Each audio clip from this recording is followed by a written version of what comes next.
Okay. You're listening to the Overwatch Rundown, a weekly podcast covering the latest in the esports scene of competitive Overwatch. Today is September 19th, and we are covering the North American and European Overwatch Contenders League, as well as OGN Apex Season 4 Group Stage 2.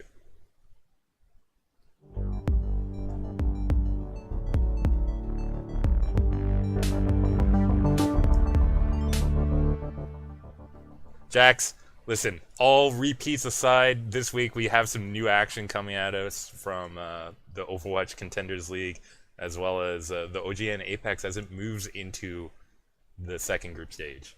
New patch level though, so I And mean, new well, yeah, patch and brings new action, I suppose. yeah, they're playing a new patch. Technically, there's a new patch that came out today on live servers, but new They're patch not being playing that. played in the Overwatch Contenders League. Was that new patch also being played in the OGN League? I thought I they were believe still. it was. The I'll have to casters were double check. saying that Doomfist, the Doomfist Was changes. I mean, you was have the through? I OGN thought that was casters, you have done. Okay. the contenders casters. Everybody is saying Doomfist. We'll see, but they're thinking Oh. he's not going to be meta anymore. I mean, listen. I can tell you from my personal play, he's still really strong, right? Like just because he's not having the super overpowered fist doesn't mean it's still not an overpowered fist, right? Like whether that's true of pro play, like whether say like Leaf can still make use of it or not, we'll come and see that. Jax, is there anything off the top you want to cover today? Any notes from this week in the Overwatch scene that you really No, want to? not really. There's a lot going on right now. I'm struggling to keep up with Yeah, everything. absolutely. I mean, no Um, major drops from Cloud9 of any more members this week, right? So like nothing I to said, talk about I there. think last week they had to have their rosters Yeah. finalized, but So we I saw mean, look, some. there's what 30? I think there's 30 or 40 days left in the Overwatch League signing period. So I'm soon as soon as Contenders is over, Yeah, or I'm pretty sure you're gonna see some movement. in around the time that the World Cup should be coming at us in October, maybe. We should be knowing what's going on. Basically, I think they announced all the teams now from the Overwatch League as well. I think there haven't been any new releases this week from that either. So there's still waiting on more information at this point. Yeah, But pretty much. We heard Envy, the team Envious, I should say. They made public their moving to influx of Dallas. capital that they Yeah. got. Multi eight figures, multi eight figure, not say multi eight figure, my goodness, but basically, $35 million is what's being reported. Yeah, that's pretty serious investment at that point. And moving, I guess I'll have to double check whether it's just the Overwatch team or the whole team to Dallas as a part of this deal. But if we're not talking about there, Jax, we have a lot of games to get through today, a lot of things to discuss, and we're trying to do it shorter, as we've continually said. We're going to try and hold that Hold ourselves to yeah, that. hold ourselves to that. It's I'm like, listen, I can't hold Jax to that as much as I can hold myself, and I can barely Listen, hold myself back multiple from teams getting played into it. Torbjorn this week. Okay, Yeah, I could talk. it I could triggered. talk. It triggered. Trust me. Trigger warning for anyone that doesn't like Torbjorn on maps, because I think he shows up on more than just one or two. Yes, he does. So something to look out for. But why don't we get into the action? Talking about the Super Week this week was on the North American side. 6 games being played, starting with Envision versus FNRG FE. No, that was day two. Day one was Envy versus FNRGFE. Oh, sorry, did I not say? Did Oh, Envision. yeah, I said Envision. My bad. Envy is first in my notes here. Let's go ahead and talk about Envy is playing against FNRG FE. That is the one I want to talk about first because of some of the results from here. I mean, first one coming through. Jax, let's run down the scoreline. Lijiang Tower going the way of Envy. Not without a little bit of blood here as they take it 2-1 on the round scoreline on Yeah. Lijiang Towers. Kings Row, it actually goes pretty far for this one with, again, good work on both sides, but Envy edging out in the end in order to take Kings Row. Volskaya, third map. Envy here just gain a slight advantage in order to make their final third that they need to in order to cap out on Volskaya to earn that. I think that's a 2-1 victory there on Volskaya, and then Map 4, Gibraltar, FNRG actually with the what many might say is an upset to even take a map off of I mean, Envious. Lepolos, we talked about a new patch, and yet Envy was playing as if it was an old patch. We saw some 4-1-1 play coming out of Envy, which, as you know, Envy dominated multiple teams on watch point, first point with that composition, multiple full holds. So why don't we start talking about this game right there? This 4-1-1 composition. What do you feel about that coming out of Envious here? Like, listen, it's this typical of what we've been seeing from Envy, where they start out serious once they have the game in hand, and they did have the game in hand. Once they won the third map of Volskaya, it was 3-0. They won. They don't really care about the map score lines because they're still undefeated. They'll probably end the season undefeated. So you try out new things, Lepolos. I mean, I'm saying that they treat it as a scrim almost. yeah. What better time to test out a strat than here when you have nothing to lose, Lepolos? Yeah, exactly. It's sorry to cut you off there, but I noticed this with them in the first week against Immortals, right? We didn't know what to expect from Immortals coming into this season, but Envy played Immortals really hard, and they kind of backed off towards the end of the series. Against FaZe, it was the same thing. FaZe, as you know, I say is the number 2 team in North America right now. Envy started out really, really strong against FaZe, and they ended strong. But Taimu starts moving over towards the Junkrat pick. He even brought out Roadhog at one point. This is weeks ago. Yeah, before you could consider it meta, because here now Junkrat is basically meta. I mean, Taimu starts on Junk, Bud starts on Junk, both on Control Center and Lijiang. I can't believe you just said that. We're on King of the Hill and people are running Junkrat. What a different age. And then as well, Taimu, Widowmaker on Garden Eye. So, you know, I know you're saying he's that they're more serious, but you know, Taimu McCree on Night Market, Taimu Junkrat Control Center, Taimu Widowmaker Garden stage. So before in our pregame show, we were kind of talking about Envy when they were at OGN. And I think part of the problem in their last season was, you know, Taimu is the team leader. He's the most vocal person on the team. And he was very unhappy. It's kind of hard to not let that bleed through when you're playing the game. This season, especially in Contenders Lepolos, this is it from Envy perspective, it seems to be about keeping Taimu happy. I'm not saying there's anything wrong with that. I'm just saying that this season is all about, you know, rejuvenating some batteries for them as they get ready to go into the Overwatch League. Because Envy has had a pretty rough schedule. They have been everywhere except for Takeover 2, I think, in Germany. That was the one that they didn't go to because they were still in OGN. Well, they didn't compete in DreamHack Montreal either, so.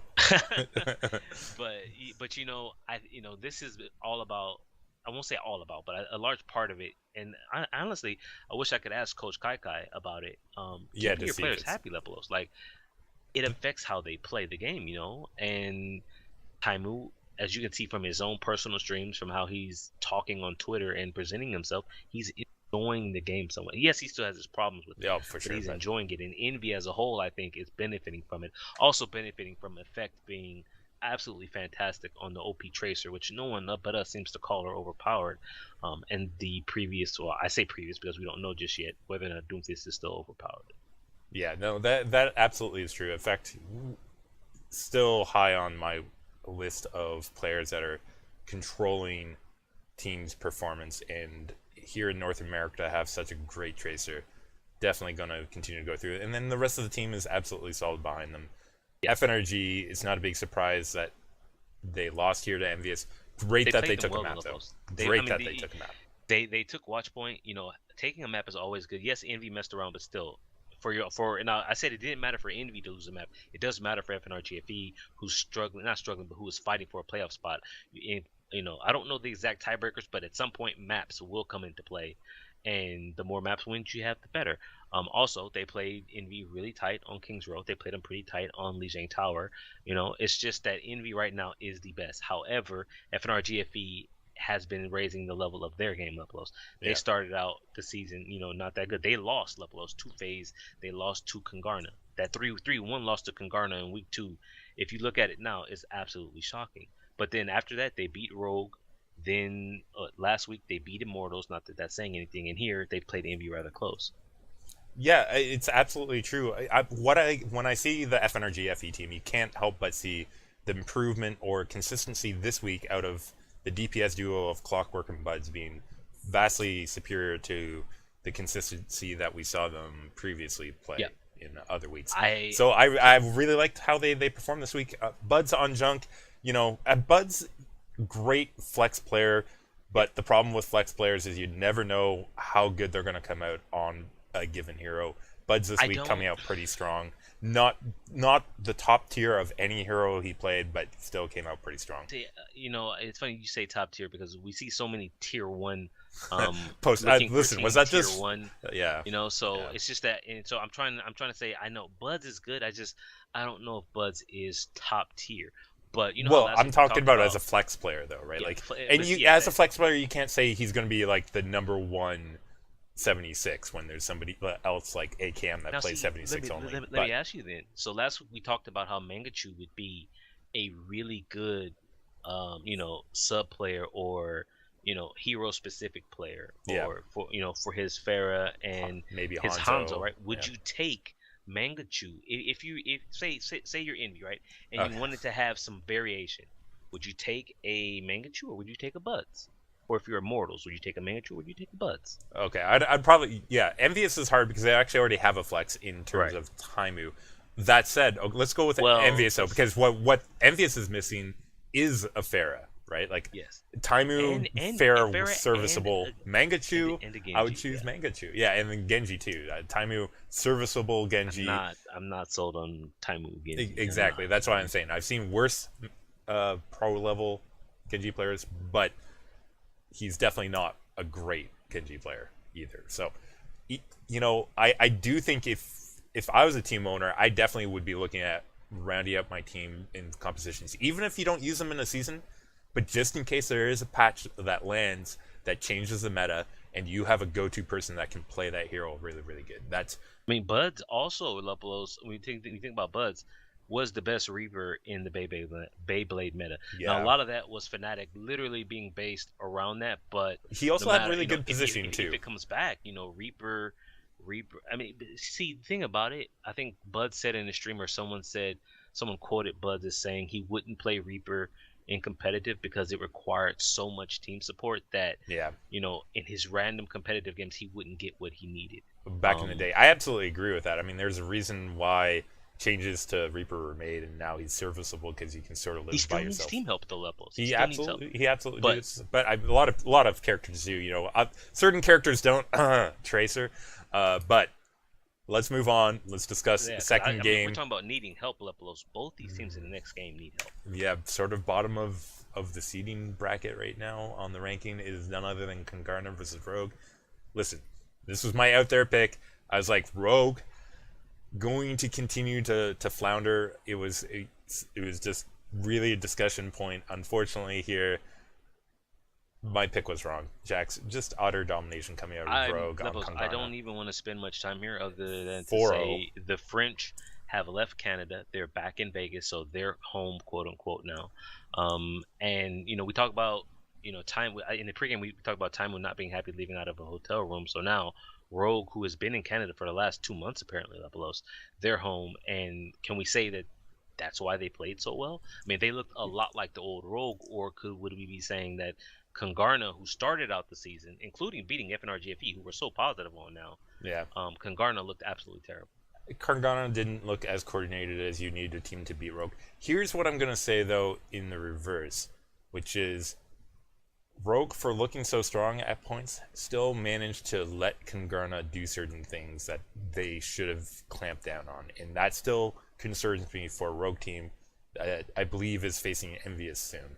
See, speaking of it, I mean, it's very different for Envy to do that because Envy does it after they've already won and solidified things. For Rogue, you're still trying, to find yourselves, and I don't think they were in the position where they could back off the gas like they did. I think they really need. I mean, they won 4-0 people. Let's not get mistaken there. But as Zuplos is saying, there are times where you think to yourself, why did you just let them make that checkpoint? Or, why did you use your ultimates in this way? Because Rogue, one of their biggest weaknesses are ultimate usage, and I guess we'll come to it, when we look at the coming next week. But they still got some work to do. Absolutely, they do. The one other thing I would want to say about the series before we move on, Jax, it was a map to Eichenwald.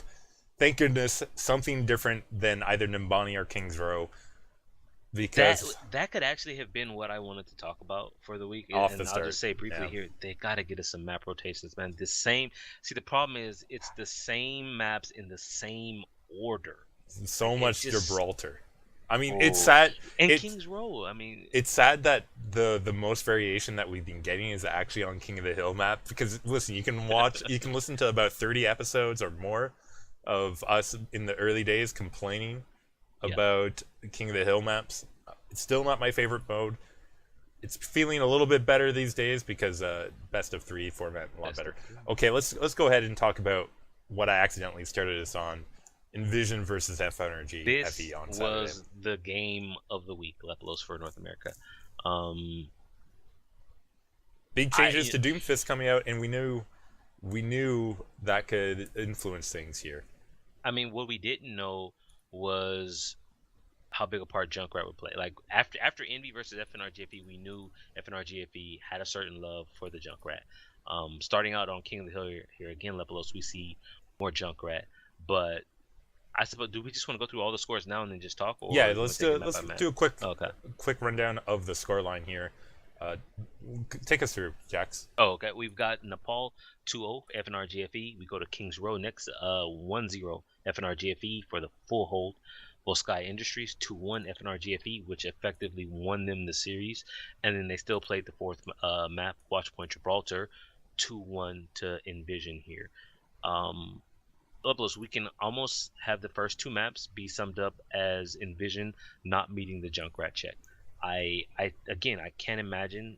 I didn't think I'd be saying this last week, but you have to add Junkrat to the list of heroes that teams have got to figure out. I like when Previously, you're it was Doomfist, it was Sombra, he's fair as a long Vera, time check, Widow. and We have a check for. Some teams can't deal with that. now there's a Junkrat check now. I absolutely love that fact. That you know that certain heroes you have to be able to handle, and this is, I guess, what some people call the color of a team. I guess was particularly what you call, like, from the Korean side of standpoints, but it's definitely great to see each team have strengths and weaknesses, and I like the fact that certain teams, if you start to know them well, and hopefully you'll be able to read them, you'll know whether they're going to be weak to a Junkrat, or you know that their Pharaoh will be strong, so you have to prepare yourself in that way. Like we've seen that with certain teams. If you remember back in the day with like Hydration, for instance, that you knew Hydration was going to be on a Pharaoh when nobody else was running Pharaoh, so you either dealt with them or you didn't. Here, as we have more checks to be made, hopefully, and the compositions can hopefully be more varied, there'll be more strategic thinking, and I actually am very excited about that possibility. But here, They got Envision destroyed, Lepelos. just They got unable to deal with it. absolutely on these two maps, especially Kings Row, where they were full held Lepelos, dominated by Junkrat and poor ultimates. We should mention, I believe that Fozix was not there for Envision, if I remember correctly, for this game. So I mean, Fozix, he played at DreamHack Montreal, but he didn't play last week. They had in Goliath as a stand-in. Goliath is still standing in for him. But Lepelos, it wasn't even the supports that was the problem. no, I mean, notice we're talking about Bloods a lot here, Lepelos. Where's Jaru? Previously, in the previous game, a few weeks that we've been talking about and falling, in love with Envision and how they're playing, the Cinderella story of them buying Liquid's spot when Liquid backed out, and then showing that, hey, they bought their way in, but they're proving that they can hang. Jaru is gone, Lepelos. McGravy is gone, Lepelos. Numlocked, who people were praising for his tank play after his disastrous run at NRG, is getting completely destroyed. Tisani, who we were talking about, his flex play, being able, one of the few maybe DPS players who could in fact play a D.Va or a Zarya. He had terrible ultimates here. Envision just really looking like they took a step backwards in terms of their level of play. The difference, Lepos, for people who, I know you can't see it because it's our schedule, I have here under Contenders the difference a patch makes for Envision. Yeah, literally. Yeah, two games that, or sorry, this is first game of the weekend and that they had, and they lost here 4-0 to a team that they can't afford to lose to. Jax, that's not a good situation to be in. Levels, the good thing that did happen for them, again, we talked about it with FNRGFE when they played Envy, is taking a map.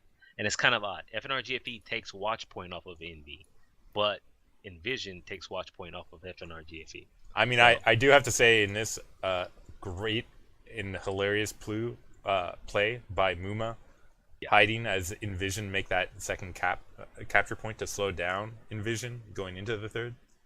That was an interesting play. I like seeing coming out of Muma there. Bit Positioning, risky, man. bit risky, but playing the objective too, Jax. Like he knew Envision was going to go down for the spawn camp, and by contesting cart there, all of that free push time that you would regularly get, he managed to prevent, because there's nothing that Lucio or Zen, I think it was, I can't remember off the top of my head, would be able to do against a Winston just standing there on cart, right? So I thought it was pretty smart. FNR GFE. We've been talking about Buds a lot, but Cool Matt, again, I'm a Cool Matt fan, as I've made no attempt to hide it. One of the best off tanks in North America. And by off tank, I mean his Diva and Zarya play is top notch. He does what so you look at Zarya's, you look at Sinatra, very much a DPS Zarya. You look at Baby Bay, more of the same. For me, Cool Matt, he doesn't bring the same high damage levels as those guys levels, but his positioning and his team support is vastly superior to them on either. And those other guys, they don't play Diva, he does. Cool Matt, if you're looking for I see, as we go into the Overwatch League and we've been talking more about specialists or things like that, I look at Cool Matt as a fantastic off tank pickup for someone looking for that for an Overwatch League team. Yeah, he definitely seems like a good one. And his hit scan, believe it or not, is pretty good. He was DPS when he first started playing. So, there you have it. From there, Lepolos, looking at North America. We have a short game to talk about next, Jax. Immortals, Renegades. Talking about Congarna versus Rogue being sort of, not wanting to talk about very much. This one, if we're talking about ones we don't really want to cover too much about, this is definitely one that we're not gonna talk too much about. Immortals versus Rogue here. Yeah. Doesn't matter entirely. We'll just give you guys a quick rundown in a brief synopsis. Oasis 2-0 for Renegades. Sort of a I have to laugh when you say that. Exactly. When you say right? that, sorry, I have to laugh. Immortals dropping a map to Renegades. Yeah, okay. But listen. Okay, dude. It makes sense. This is the one thing that I'll say about why this makes sense. Oasis, Pharah, Megachu, right? Okay. He's the catalyst. We've said it. And it shows. Yeah. It shows, and it's clear evidence of that. Nimbani, that goes the way of Immortals 3-2. Hanamura 1-0. By the way, Torb, Arissa, I believe coming out there, but not the. What was this? Yeah, it was Torb, Arissa, but no other things like a Bastion or Symmetra coming out. Interestingly, Immortals, to counter this, want their own Orisa, Reaper, Doomfist, and they just utterly destroy Renegades there. I did also want to say that just because of interesting composition, and Immortals, I guess, not respecting them by going to their own Orisa play. They wanted to win with Immortals, I don't even know anymore, Lepos. They benched Agilities last week, and then they come out losing on Oasis to Renegades. That team, I mean, they did recently hire a new head coach, assistant coach. Sorry, they hired a new assistant coach, the former head coach of Counterlogic Gaming. Interesting pickup because Counterlogic Gaming was very much a one trick. Yeah. And once you figured that trick out, that team there was no depth there. There was no strategy there. So they pick. I mean, a coach works with your players, though, job, right? But I question it a lot. So well, coach can only work with the players he's given. So like maybe the team hit above their weight in terms of their player level based on his. But there's more than coaching than just wins or losses. Although you would like to have more wins than losses as your team. Yeah. But speaking of wins and losses, Watchpoint Gibraltar 3-2 Immortals. They close this series out for the 3-1 victory over Renegades, and finally Immortals pick up a win. I mean, if they had lost, like after that Oasis, I was saying this could actually be a loss, but they figured it out. Going into our next series, FaZe versus Congarna. Another short one to discuss. This one actually upset me. The level of play coming out of Congarna, I don't know what happened to this team. We say the difference the patch makes for Envision, but Congarna, after their hot start, Lepolos, there's literally a disaster going on over there. They have Super subbing in for, who was it? iRemix? iRemix was out with a broken toe, probably for kicking something from their last loss when they lost a Rogue. Broken toe when he's playing a game? Listen, no, iRemix. Did you play with a broken toe?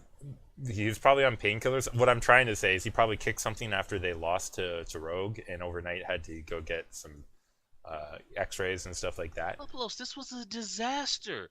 Do you think it was Super's fault though? Lepelos. They put him on Roadhog. They continually put him on Roadhog and had Bishu cover Reinhardt. You say that, Lepelos. They had 3 people, maybe 4. I don't remember because I tried to black this out. That I know they had 3 people because at one point they had Michael on Reinhardt, Lepelos. They had 3 people playing Reinhardt. Twice. When you bring in Super, everybody here knows Super. What did he do? When he came into the scene with LG Evil, he laid the hammer down, Jax. Lepelos, he carried them, him and Kaiser for runways. 2 Reinhardts who normally we talk about DPS carries. These main tanks carried, even with Jake on his team. Jake's pretty good DPS. They carried their teams with their Reinhardt play. Now, true, he had Rob 420 shooting him up with Rob 420, great Ana play there for Luminosity Gaming Evil back in the day. But here they are. This was a disaster. Why is he on Roadhog? Yeah, I think it's suffice to say that really explains our feeling.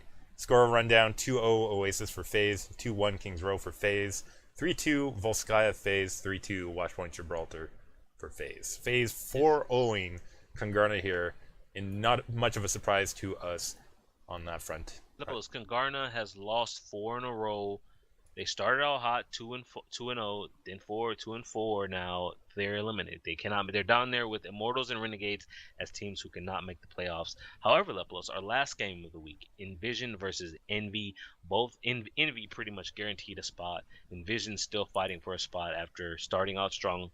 The loss to FNRG hurt Lepelos. It did.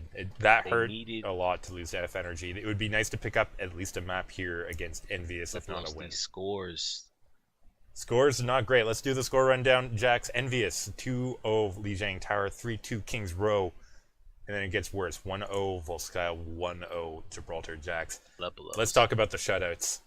Lepelos. I just went over seeing Super on Roadhog. Why did I see Jaru on Diva? Lepelos, why did I see McGravy on Diva? Here we are running a 3-1-2 meta to maybe try and deal with the Envious. They definitely looked like they didn't know, or I should say, they had a plan to deal with Envious, and unfortunately the plan clearly didn't work. How does your plan have your DPS on Diva? When you do something like this, Jax, I think it shows you the respect that they're giving to the side of Envious DPS, that you're more worried about shutting down their damage than having your own damage go out. And that's not a good situation to be when you've largely existed and won off of the work of your own DPS heroes. Lepelos, we've gone over this how many times? You can't people. Okay, let me just put it out. Diva is not a brain dead hero to play. It's people seem to think, well, you just you shift in and you put defensive matrix up and then you profit. It doesn't work like that, Lepelos. You can't just take these DPS players and expect them to play off tank overnight. Yeah, and here Jaro not looking great on the Diva, and when McGravy was covering Diva, also not great work from them. I agree with you. Their tank play when they were running the 3-1-2, not looking good. Not looking like the 3-1-2s that we saw come out initially back in the day out of Ninjas in Pajamas when they first brought that strategy where the tank play was so strong. Here it's looking like they're just trying to say, hey, we know tank play can be strong against what's coming out. Maybe we're going to test this out, test our feet. This screams lack of confidence. Yeah, I agree with you. I don't know if it's the coaching have a lack of confidence in McGravy and Jaru. Maybe Jaru not feeling it right now because his play this weekend was not great. It wasn't consistent. He wasn't getting value. He was shut down. Average to bad. Yeah. No, I agree with you. I agree with you completely. Doomfist came out a few times, but Jax, did you see Jaru's Doomfist hitting the shots that he used to? Doomfist wasn't good. His Genji wasn't good, Lepelos. And it's just, I think I said it to you in Steam, or maybe it was on TeamSpeak afterwards. I was saying, this looks like the Envision that I expected to come into Contenders. I did not expect the envision we've seen the last 4 weeks. That team looked good. They had confidence. They had trust and faith in each other levels and how they played. The support was there.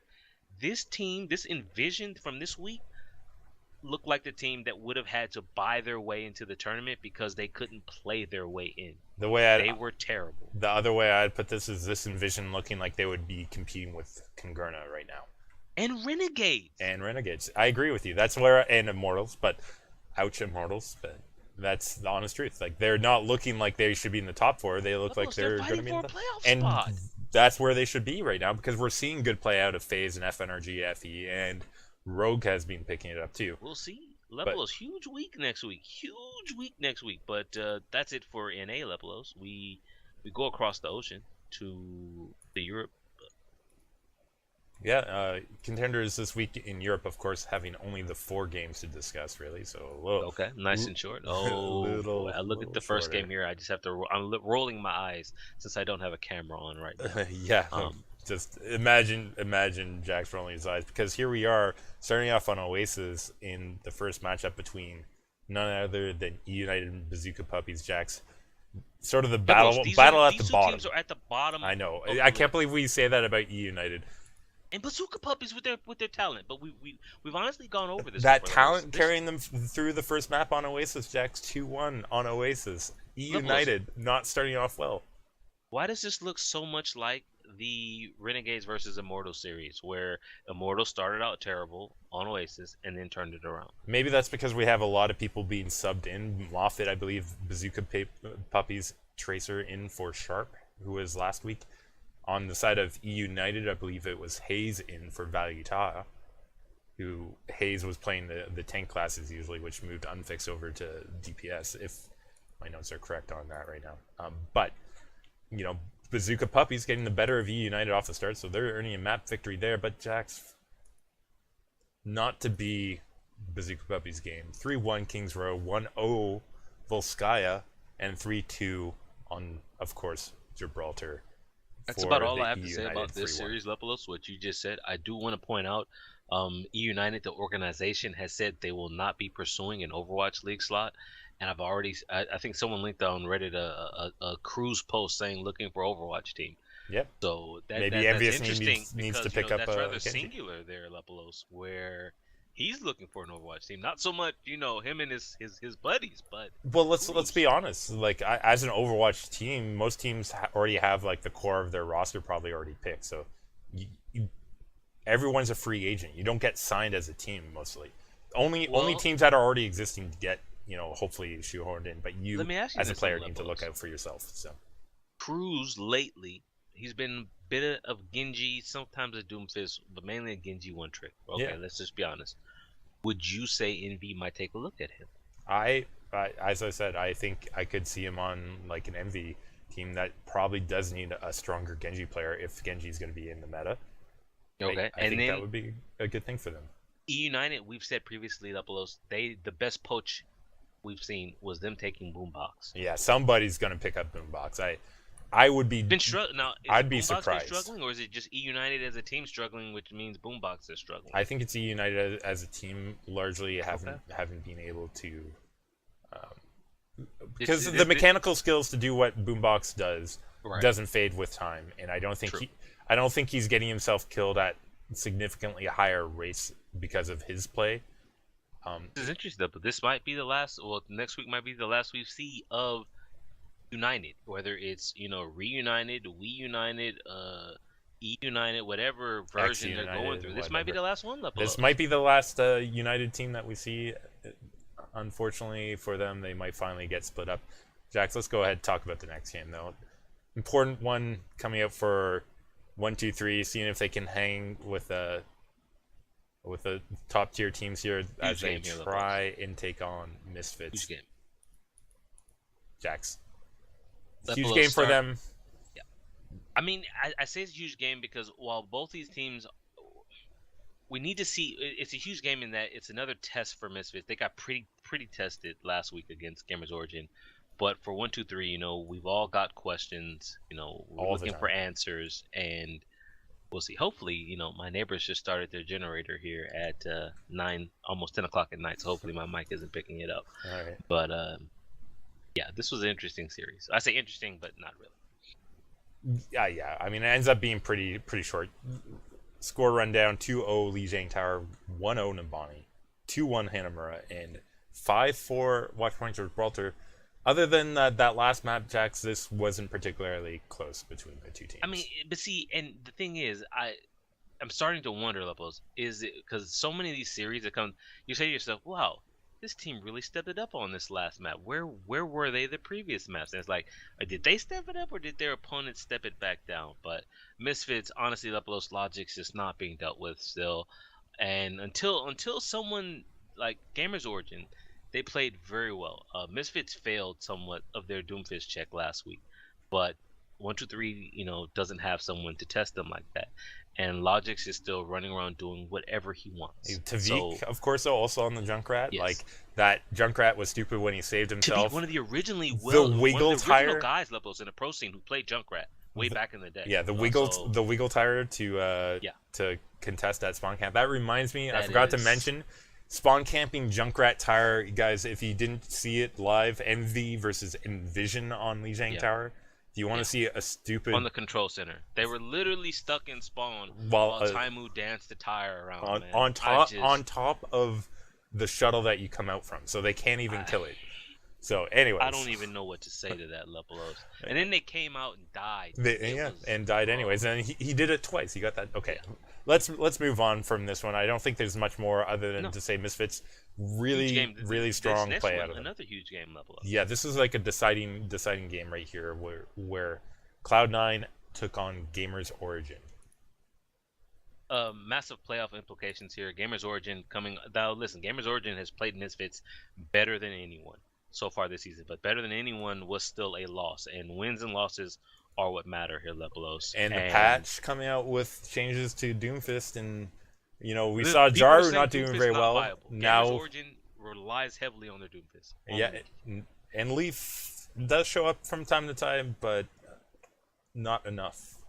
Lepelos, Lijiang Tower 2-0 Cloud9, rather close. Numbani, we're going to talk about this, 5-4 Cloud9. Hanamura 2-1 Gamers Origin. Watchpoint Gibraltar 2-1 Cloud9. The last three we can actually talk about. Lijiang, a little bit close, but Cloud9 took it. Numbani, though, Lepelos, what to say about Numbani? Torbjorn coming out on defense for Gamers Origin, Jax. Oh, boy. Pippo running that Torbjorn. Yeah. He did nothing, Lepelos. I'm sorry, he did nothing. I agree with you. I mean, we have this conversation. Every week, someone brings out. Nope. I agree with you in the sense, like, I haven't seen any value of it. Listen, I can see Toby is the only one in the season 5 in game 7 of OGN. He did it. He made it work. But it's Toby. It's Lunatic High. Of course they made it. They have teamwork, and that's the issue. Issue. Every time I watch Torbjorn strats come out, the rest of the team is like, well, he's just going to do whatever. And I guess we're going to fight as a 5-man team. But we're playing on Numbani, so let's spread out at the same time. So it's like teamwork gets tossed out. Like, when they made it work is they had threats from everyone. Like, the enemy team was worried about Eska. They were worried about Guido, and they also had to worry about Toby's turret. So here's the deal. Kadu Pantera literally couldn't kill everything fast enough. So if you went after the turret, then the other guys killed you. If you went after the other guys, then the turret killed you. Yeah. Here, Lepelos, they don't have the same... Well, I mean, Cloud9 running their own strat. Do you know what their strat they ran here? They ran an attacking 2 tank, 3 DPS, 1 healer combo. Only healer Lucio, because Gray, the other healer, was on a Doomfist. Off the start. Lepelos, fine. It worked. It was fantastic. It worked. Yeah, it absolutely worked on their attack. I mean, if that's their attack, I'm not sure if it's their attack or the failure of defense. I mean, from pro play, we have to say the Torbjorn strats and how they're being executed right now. It's probably the Torbjorn strat failing rather than the 2-3-1 coming out of the Cloud9. So from here, Lepelos, let's just go ahead and say both teams do reach the end. They both cap it out, and we go for the second attacks.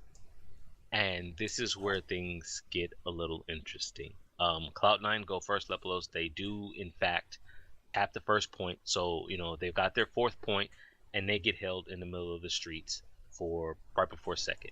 We do have to mention again, Torbjorn defense there.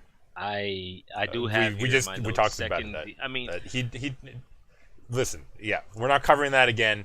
Didn't work here to get the hold on A.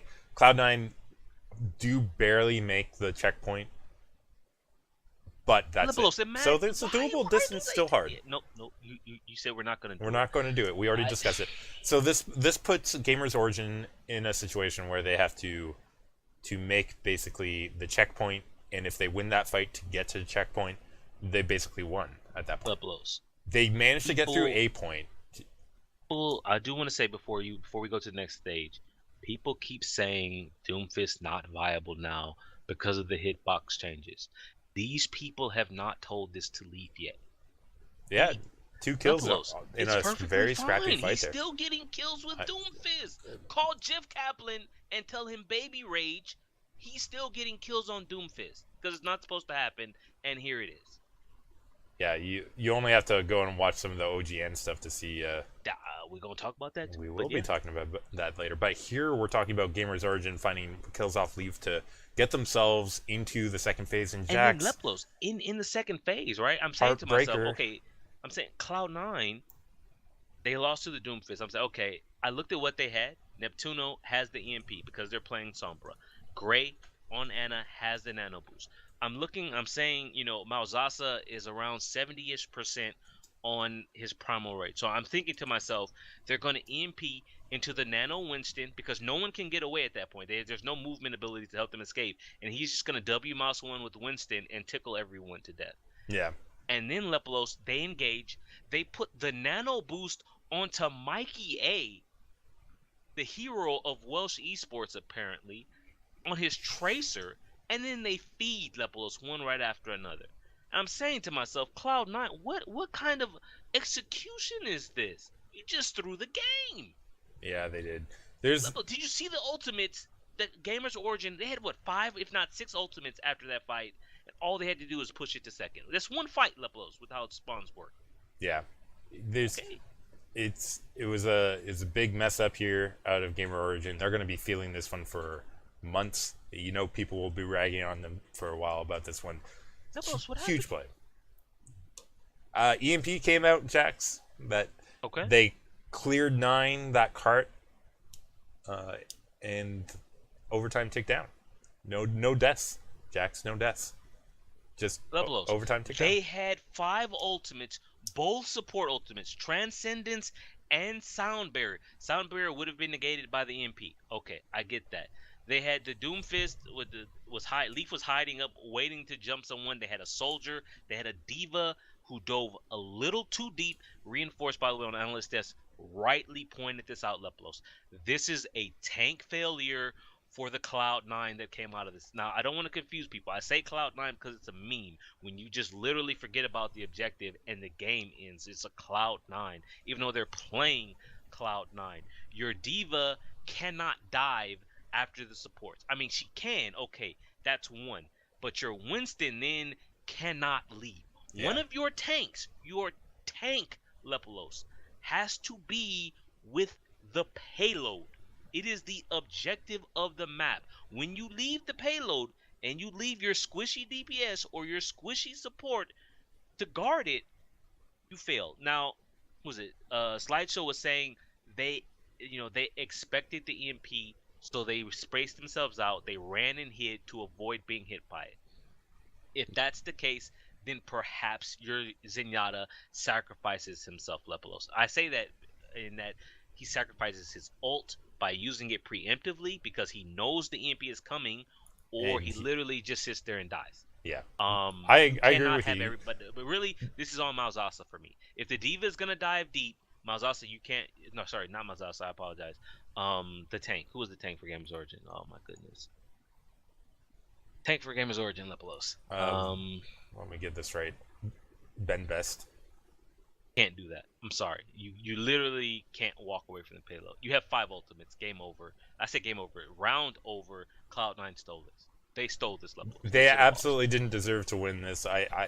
Because of that play, but they did. So this is how the game Okay. plays out when you allow them to do that.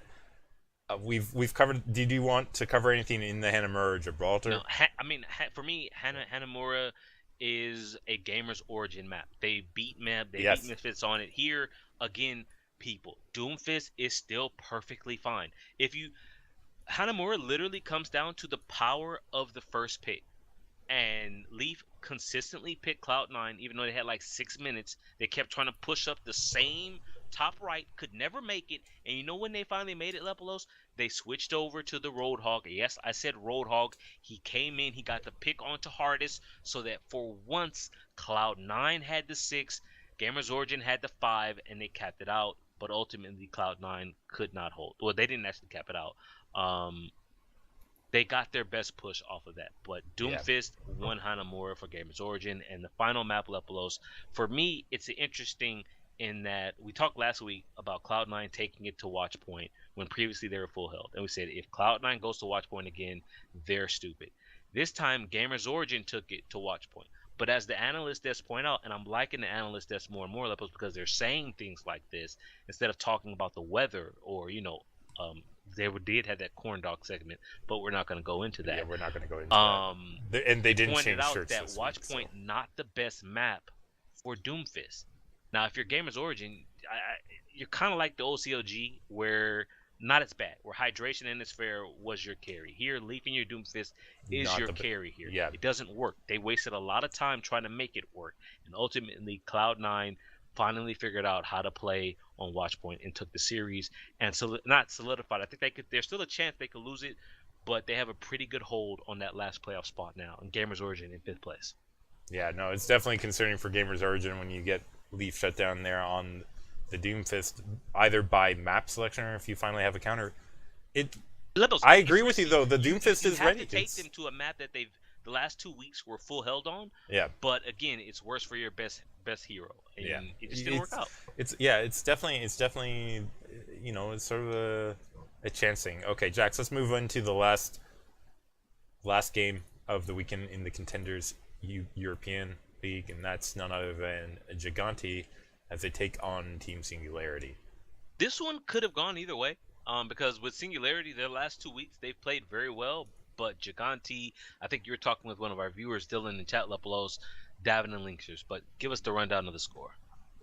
It's pretty funny. The score 2-0, 2-1, 2-1, 2-1 for Nepal, Nambani, Hanamura, Watchpoint, Gibraltar, Jax, all of those to Gigante. 4-0, bam, done just like that. Gigante showing up across the... I don't know how else to say this other than I think primarily what these stats show, or just the scoreline shows, strength of Gigante's defense here, shutting down Singularity. They have always had solid tanks on Gigante, always. They've had somewhat okay supports, but solid tanks, and now they've got people who can actually kill things. Yeah. I like Himsy, Lepelos, but he just wasn't doing it. Mafu wasn't doing it. Himsy was Dobbin a Roadhog. And Linksters are bringing the damage. Like, Roadhog's not what he was. Himsy was great on Roadhog, but ever since then, did nothing. Linkster, yes, showing up levels out of him that we haven't seen in a long time. I believe he was on, Team LDLC was he formerly? I'd have to... Linksters was Dignitas. Dignitas, yes. When Dignitas performed well, it was because of Linksters. And here, showing up, he's playing at an even higher level than I think when we saw Dignitas performing well. And that's what you need from Team Gigante. Now you have a Tracer and Davin that's doing well. I'm not going to say he's like Logic's great, but he is performing well. Lepelos, what you just said is the problem with Team Gigante. They cannot win until they figure out how to deal with Logic. Yes. No one in EU is going to beat them until they deal with Logic. Either that, okay, you either deal with Logic or you get a Doomfist and you beat them with that. Yeah. Misfits cannot handle it. Yeah. No one has a Doomfist like Leaf, Lepelos, in EU. No one. I agree. I mean, Doomfist, I think, there's a reason why Gamers Origin in the previous week took Misfits to 5 maps, and that was Leaf and the power of Doomfist. Doomfist, I believe in, and I don't think a lot of teams have yet leveled him up or have a character or a player that have gotten that hero ready for serviceable live matches yet. And Gamers Origin is the one exception I see in the Contenders League, where they know what they're doing when they have Doomfist, and that Doomfist shows up continually. Yeah, I mean, Jaro's the next closest one. He does well, but I don't think... Jaro's playing Diva! Yeah, but Jaro was playing Diva, so now. their team is messing up other things. Okay, so that's from the Contenders League, Jax. Let's go ahead, discuss OGN Season 4. We're moving into Group Stage 2. 4 games this week. I'm not going to lie. Some surprises here. Absolutely. Some surprises here, Lepelos. Absolutely. Well, we're going to do a quick rundown of... Go for it. Of a couple of the series. Start with Group A, I suppose. Yeah, Kongbox versus Kongdu Panthera started us off. Jax, not particularly surprise here. It's a 3-0 for Kongdu Panthera.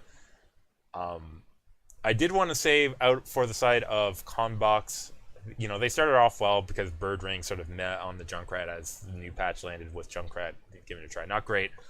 Managed to take a round on Helios, but that's it for Kongbox. They're pretty much quiet throughout. And Jax, prime example, what would you say if I told you brought out a May for attack on Volskaya A point? We've been... Listen, if the North American teams have a problem with Torbjorn and Nambani, the Koreans have a problem with May on 2CP. Just stop. Just stop, please. All right, second game that happened on Friday was in Group B. Do you want me to do Group A or Group B first? No, just do all of Group A, then we'll do Group A. Luxury Watch. We had the other Group A matchup, which was actually a pretty interesting one between Luxury Watch Red versus NC Foxes. Ended up being a very close series and a pretty interesting one to watch. I didn't have time to watch this, Lepelos. You say close, and then I look at these scores, and I'm saying, Lepelos, how is this close? Yeah, I'm trying to think of how to describe it. Like, okay. I mean, the scoreline is close, right? Yeah. But, you know, Lijiang Tower was close one, you know, with a 3-1. Then NC Fox is able to just shut down. Okay, so Luxury Watch with the secure on Lijiang Towers. Let me make sure I'm getting the score lines right on all of these matches. But they take the 2-1 over there. From that Hollywood, it's a 1-0. But this 1-0 as well, the NC Foxes were only able to get into, like, this wasn't a case where NC Foxes defended and they had to just get a third. No, NC Foxes attacked first here, Jax. They got only to the saloon on Hollywood. So all Luxury Watch Red had to do was make it through A point and make it to saloon. They couldn't even cap out A point, Jax. Yeah. So, you know, case of defenses being strong, but the defense out of NC Foxes just being a stronger one here. Then we move to Lunar Colony, Jax, and well, you know, if you couldn't get through A point on Hollywood, what are you gonna do when you come to a proper 2CP? Very rare do you see a full hold on Lunar Colony. That run back is real, and they just couldn't do it. Yeah, NC Fox is pulling off another situation. So NC Fox is here, miraculous hold to hold A point at 97.1%.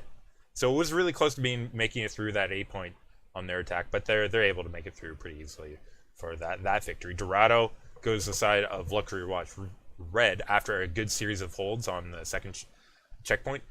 They're making liberal use of Wicked on the Junkrat, was what Luxury Watch did, both attack and defense here. And it surprisingly worked out pretty well for them in order to secure the win. It was still a pretty close round, Jax, because it did require the last attack in order to make it through to the final distance. So that brought them to King's Row. Jax, King's Row, Luxury Watch Red able to stall out to prevent capture, except for an OT from NC Foxes. NC Foxes only able to get through an OT. But NC Foxes, again, defense, too strong. Able to shut them down a little bit on A point, and then shut them down in the second phase in order to prevent them there from getting any further and take the overall victory. Jax, this was an upset for both you and I, who had predicted Luxury Watch Red to take this one. I thought LWA would have it. Looking at NC Foxes, I just checked.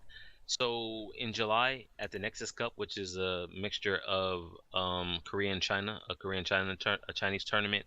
That's where we saw Miraculous Youngsters versus Runaways in the final. NC Foxes finished 8th with blows. Yeah. Teams above them in that tournament that happened around the end of July, mid to end of July, FTD Club, Lean Gang Esports, XX Gaming, Kongdu Uncia, Vici Gaming, Runaway, and Miraculous Youngsters. So in July, Leplos, they were 8th.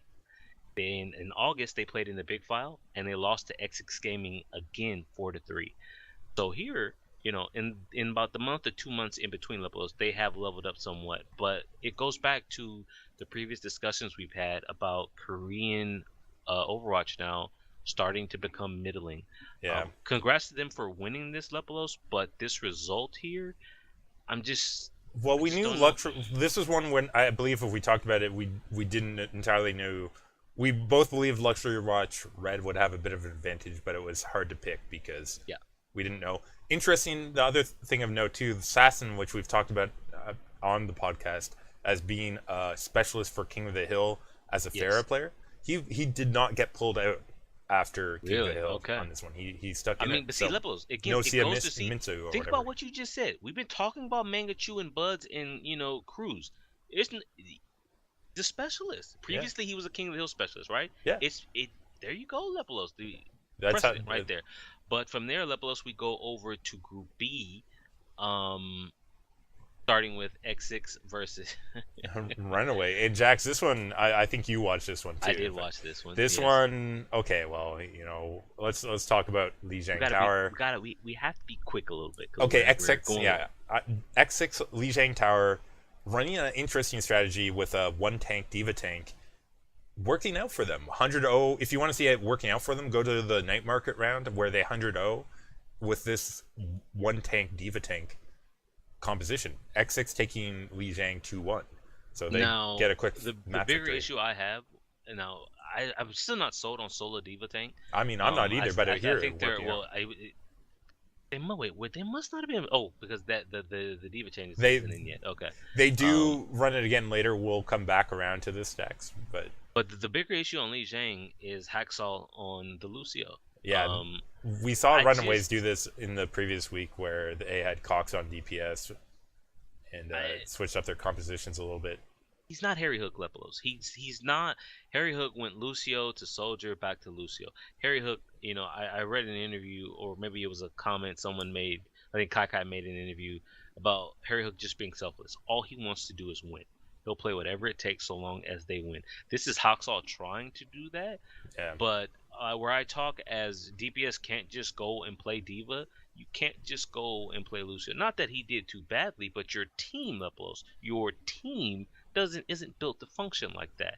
And only Lijiang Tower Runaway they didn't look very good to me. They didn't. And then we had Nabani Jax. This is a round that both teams made full capture timer here, and Jax. Torbjorns coming out here from Gilly again from X6, and one of my pet peeves with Gilly's Torbjorn appears again, which is late Molten Core when it doesn't really matter anymore. Lepelos, you want to know what pissed me off about that? It wasn't so much that it was Torbjorn, it was the caster saying, well, they tried to play it off and say at least he forced out the Diva ultimate to kill the turret, so that the attackers didn't have Diva ult for the second phase. Are you kidding me? That is apologetic. Previously, it was you driving me crazy by saying they bought time. Well, now I this imagine caster you, is trying to say, well, they baited out the Diva ultimate. I mean, if the Diva did that is a mistake by the Diva. Why would you do that? But Lepelos, come on, man. So you think that's bad? Stop. X6 able to get the full hold on the second attack with that Torbjorn turret. Okay. So we're not done though, Jax, because Runaway is like, hey, your Torbjorn worked. Haxel, you know what I'm gonna do? I'm gonna bring out my Torbjorn, my Haxel Torbjorn. You guys have never seen a Torbjorn like this. I'm coming out on it. And you know what? While we're doing this, instead of putting Haxel on Doomfist, let's go ahead and put Cox on Doomfist for our defense right now. I don't even. And Jax, it's not done here. You know, while we're doing this, we're gonna let Godsby, the 76 that we just let cap out for X6, like by shooting us all up in the third phase of Numbody, we're just gonna leave him and the Zen up on the upper level untouched, so that they can shoot down on our Cox, Doomfist, Haxel, Torbjorn composition. That's what we're gonna do. So just is that a good amount of rage for you? Dude, it drives me insane, and I don't know. I agree. It was disappointing. X6 here getting a quick 2-0. Going into Temple of Anubis, Jax, both teams bringing out their Mei for B attacks here. So another way to trigger Jax. This, for whatever reason, this is Korean meta. Like I told you, Lunatic High did the same thing with Ryu Jae-hong. He did it twice, and it didn't work. And I don't know why. I don't know why they feel that Mei works. I don't want to spend more time on this, but yeah. So Temple of Anubis is Runaway. The Runaway turnaround level. Yeah, Runaway getting away with the Mei pick a little bit better than X6. X6 only capping out in OT. That allowed Runaway to come through with time, plenty of time, in order to make a 1/3 of the capture on A point on their second attack. Yep.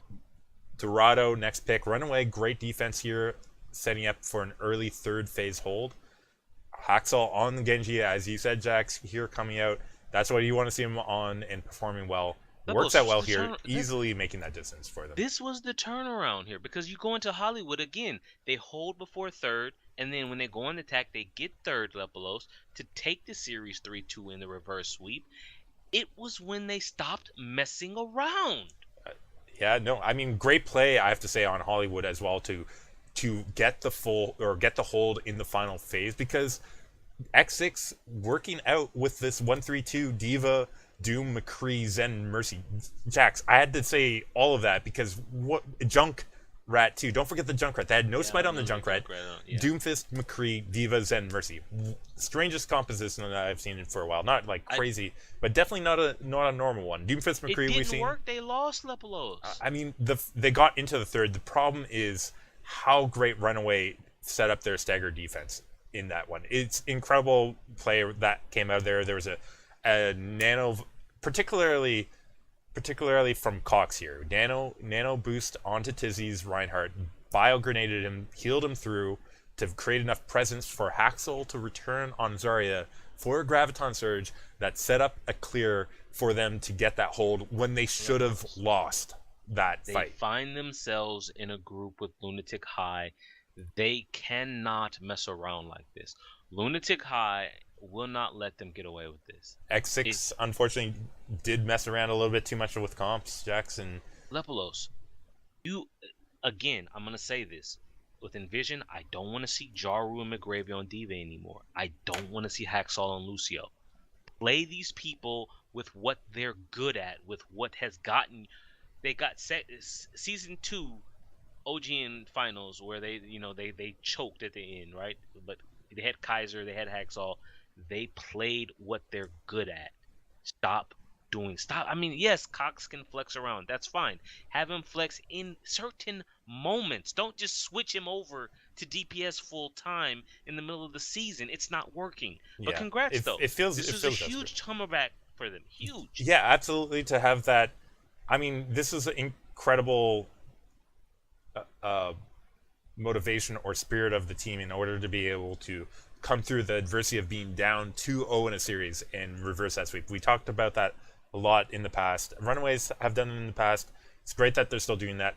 Lunatic High, obviously the other one. Why don't we go ahead and talk about Lunatic High versus GC Busan? This is going to be a stomp here because, I mean, people when they had the draw, people were trying to avoid Lunatic High. I get it. Best team out there. Ryu Jae-hung got over whatever personal issues he had the previous week where he didn't play. So Ryu Jae-hung back in the lineup now, Lepelos. And at this point, it's just, who's going to come second in this group to Lunatic High? Yeah, exactly. So here we are. We have Lunatic High versus GC Busan. And okay. GC Busan taking Oh, Aces off of Lunatic High to start things out. Lunatic High just What? shut down. Just shut down.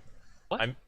I completely shut down on this. Starting off, of course, with Li Taejun and Who Are You being the DPS pairing coming out for Lunatic High. They're looking flat right off the start. Let me 2-0 stop on you right there Oasis. again. Let me stop you right there again, Lepelos. Lee Tae-jun again. The first game of the regular season when Lunatic High lost. I say lost to MVP Space 3-2. Lee Tae-jun was in there. They're messing around. Okay, this first game of the season, fine. You want to get can some come back from into it. the booth Now or whatever. Lepelos, we're moving. This is second group stage, but just first round of the playoffs. Just call it that. Things are starting to get serious now. Where is Eska? I can't believe I say it because Twitch chat. If we had people in Twitch chat, they'd be saying, "Jax, you're calling for Eska. Eska lol is the meme.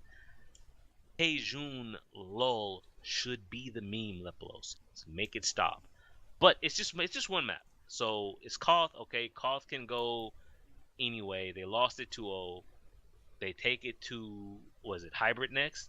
Yeah, and Lunatic High not being phased, they don't sub in for anyone. Okay. No changes at this. That's right. They had the tactical pause. They did pause, they're so they're sticking with concerned. because you can either tactical. Oh, they changed the rules actually. You don't just get one or the other now. Okay, that's right. Okay, So either way, they did not sub in. They did pause going into Kings Okay. Row. Lunatic High, though, didn't feel like they needed to sub in at this point. Lunatic High, starting off with a great push on Kings Row. 324. Zumba, so good. Talk about DPS Zarya's, man. Zumba. Woo. The guy was bunny hopping through the level. I'm pretty That sure part this two, was man. like Mario level 1-2 because that was some dank stuff right there that he was doing with the graviton surges on the wall to catch people without it getting eaten honestly, by a diva. Beautiful stuff out of him. Fantastic play by Zumba. Yeah. But their defense, kind of questionable. GC Busan going good through second. Do get held up a little bit in third, but they're able to capture out with 1 minute on the board, Jax. Zumba, great graviton surge, but is it a great graviton surge if nobody falls up? I mean, I feel like this is a philosophical question. It was odd. Normally Zumba very smart with his gravitons. This was not very smart. They're level. No one was left to help him, man. I mean, this is the bad side of feeling the momentum. Like you just had a high. And now you're like, I'm doing so good. We're gonna clear everything. I don't have to worry about teamwork. Like everything's gelling. It's not gelling. It's not gelling. This is a chink in the armor right now of their teamwork when you see Lunatic High stuff happening like that. And it continues though. They have the time bank advantage. They do, but this issue with their poor ultimate value continues right on their defenses on A point, and it continues worse than that. GC Busan getting it all the way into third phase. With a minute, Lepelos? No. Really? With 1 minute, they get it all the way into third phase. Wow. Okay. I mean, it's rough. It's rough for Lunatic High, but it's something they can do. I mean, it's Lunatic High Lepelos. But I'm looking at the scoreline here, and I can report that they didn't make it. You can report because with the 324, they're held up a little bit on their A attack, but you've wasted so much time just getting into the third phase that they basically had one attack in order to get through. And Jax, it was a beautiful play here. GC Busan getting some early picks. Kill onto a Nano Miro. They had a transcendence through a graviton surge. No bile was ready for it from Ryu Jae-hung, or he couldn't get it through the Winston shield. I went back and watched. I didn't time it out, but he did use a bio grenade earlier in the fight. I don't know if it used the whole cooldown timer was up or not, but either way, not getting value again for Maltz. Huge issue for Lunatic High. Perfect. I mean, GC Busan, they did great pushing it as far as they did, and then they played the clock Lepelos. Fantastic clock management, and then the final fight, which is where you bought yourself time to even it out, right? Because Lunatic High had a fantastic time bank, and then they executed better. I can't believe I'm saying that because execution is one of Lunatic High's greatest weapons. and it failed them here. It failed them definitely on Oasis levels. But Lunatic High's been here before. Season 2, they had the reverse sweep to come back to beat Runaway levels. So it's fine. Yeah, it's definitely doable they for have them. proven stamina to do this, and they're going to Volskaya, a really great Sombra. See, we've been talking about Doomfist a lot. Sombra is still viable. Yeah. Sombra is still used all the time. Both attack and defense. Lepelos, they stop messing around. Yeah, I mean they bring Eska in, you know, a good Sombra player for them. Usually perfect map when they do that. And Jax, here they are, Eska pulling out the McCree on attack. Huh? I mean, I know you love it, Jax. I know you love it. I know you're setting me up for this, but yeah, none other than McCree coming out. But Jax, it doesn't really matter. Okay. They're 5-10 through 2 points captured. Great time. Absolutely great. Fantastic. You go on defense. No. Now we get the Sombra. I mean, GC Busan, though, running Doomfist. Eska running Soldier 76. Not the Sombra off the start. They do get a bit of hold on first, but Jax, Toby wasting a sort of a late sound barrier on A point, not a good place to be in. Uncharacteristic of Toby to do that level. And then Hureg on that Doomfist, huge in getting some pickoffs on B point to create a good snowball to capture out. Not picking up any kills really for the side of Lunatic High in their staggered defense. They do delay it down to 420. 420 is still an incredibly quick time. Levelos. Ryu Jae-hung making the switch over to Sombra for B point. I feel like Ryu Jae-hung's a better soldier than Eska. And Eska's a better Sombra than Ryu Jae-hung, right? So I don't understand why they didn't run Sombra on first point. Even if you don't use the EMP to defend first point Lepelos, you have it because you build it so quickly. You have it in your pocket for B point. By the time he did get EMP up, so that ultimate charge is way too fast. But we've already gone through that. We've gone through that. He did get it up, Lepelos.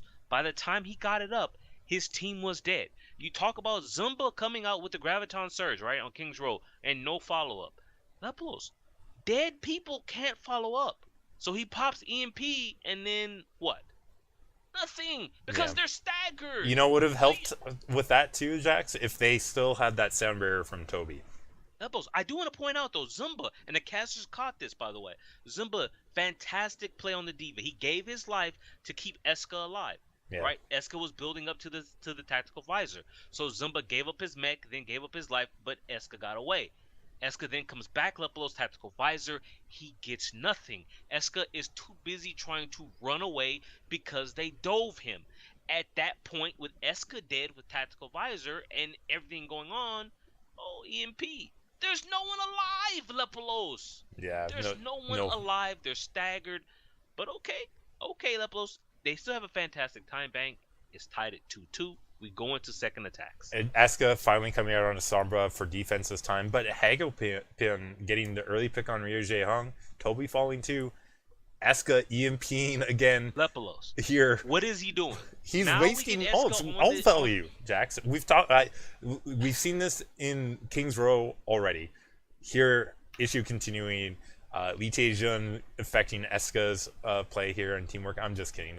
They're all not playing well. They share the same seat, man. He left something in that seat that messed with Eska's mind.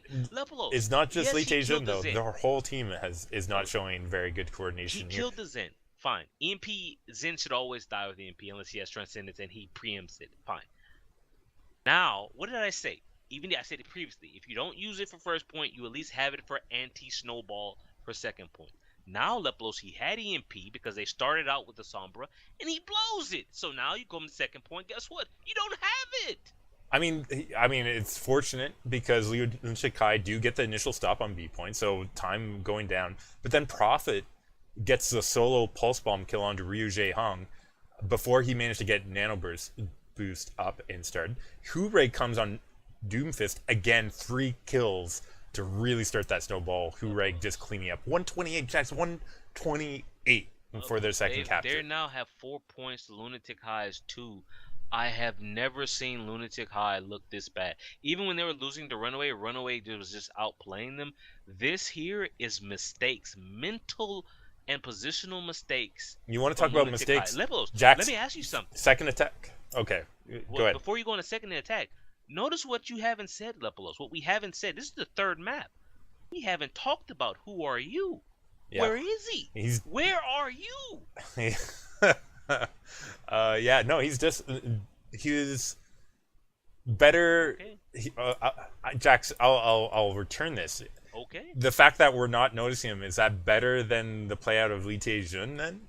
Because we saw how bad Lee Tae-jun was playing, but we're not really commenting on who are you? Or is it actually worse because he is so non-existent that we don't even recognize Perhaps him? Lee Tae-jun played that bad because who are you is struggling here, Lepelos. Exactly, right? Profit is profiting. Profit is profiting. On the Doomfist. Guys, somebody call Jeff Kaplan. Find your investments in GC Busan. Profits are up. But GC Busan go on their second attack. Yeah, and you talk about lack of ultimate values and getting stuff done. Ryo Jae-hung here on A point, wasting a Transcendence after the end of a fight at one point. Just tossing a Transcendence. Okay, you think an EMP is bad? Tossing a Transcendence is bad. This continues EMP, this you issue. get back in 20 seconds. Yeah, not a Transcendence. Anyways, they do make it through. They have about 245 for their B point attack here, and it goes well. Lunatic High find a clean wipe onto B point. And how does your Mei player, because GC Busan switching Hureg to Mei to try for some stall tactics, Hureg gets picked early by a self-destruct. He's got as a Mei wall player. and ice block. He has 2 ways to avoid self-destruct. Okay. And you get picked. Okay. So, right. Lunatic High capping out with 203. Jax, that's a faster time. Neither team can play defense levels. Let's just accept that. And here we see it again. Profit coming through on third attack for GC Busan. I should start with what actually first happened. Miro, oh my goodness, Miro, you are getting picked first here by Hureg. Not a good positioning. And Lunatic High teamwork. We'll come back to Miro Jax in a bit. Profit then awesome tracer work, picking off the split Lunatic High team. Ryu Jae-hung switching to Sombra again midway. Profit getting another pick on the Eska. Toby gets caught by Tac Visor. GC Busan gets a snowball and a cap out just barely after OT on B point. Okay. So they get 6 points here, Jax. I've said I don't even have to say anymore, Lepo. So just take us through Lunatic High, because I mean, just repeating myself now. Lunatic High has never looked this bad. I don't know what their comms are like, but okay. Yeah, so Profit again winning the Tracer battle here against Who Are You. So there we go. We see Who Are You losing Tracer battles. What did you just say? Who are you, Tracer? Yeah, well, I mean, somebody has to play Tracer, and it's not Eska right now. Eska is Tracer. Right here? No, he should be. He should be. That's I what agree I'm with saying. you. Who are you, Tracer? No, never mind. Go ahead. We want to talk about Miro, though. Miro finding himself frozen in the frozen waters of Volskaya. Booped none other by the Diva player on the upper level. This is a Lunatic High positioning and movement error. You got to say that. I'm not sure if it's just him. There's 2 of them up there. Listen. If I had a tinfoil hat on right now, I would say GC Busan paid them, because Lunatic High is a little low on money. They put 20 million. They need some of that Overwatch League spot, so they need some funds, and so GC Busan kicked them a few dollars, to throw this game here. They say, listen, you just let us win this one, you win the next one. Fine, yeah, that's fine. Let us 3-0 you one time. Lepelos, Miro is the best at Winston because of his positional play. For the most part, but I mean, yes, the mechanics and the leap tactics, whatever. Miro's positioning on Winston is always amazing. It's always fun to watch. And when I saw him get booped into the water, I face pumped. If this was a vodcast, you would put up the Picard from Star Trek, the face palm, Lepelos. Yeah. Because damn, this was this was middling play from Lunatic High. Lepelos said it there. There you go. Lepelos, the one who said Sure 4 overrated, Taimu outdated, and now Lunatic High middling. I don't even know what to say. At Lepelos, tweet at him. Let him know what you think about what he just said. Yeah. Okay. Well, that ends this week for OGN Apex Season 4. Lepelos, what are they doing? I don't know what to say. Jax, what we're doing, though, is we're going to go talk about some of the results coming out of the Overwatch Pacific Championship Season 2 as that carries on with a couple of results. I know you watched a couple of the games, Jax. I watched part of one map that you sent me because I know we're going to mention that. But why don't we go through... That was a disaster.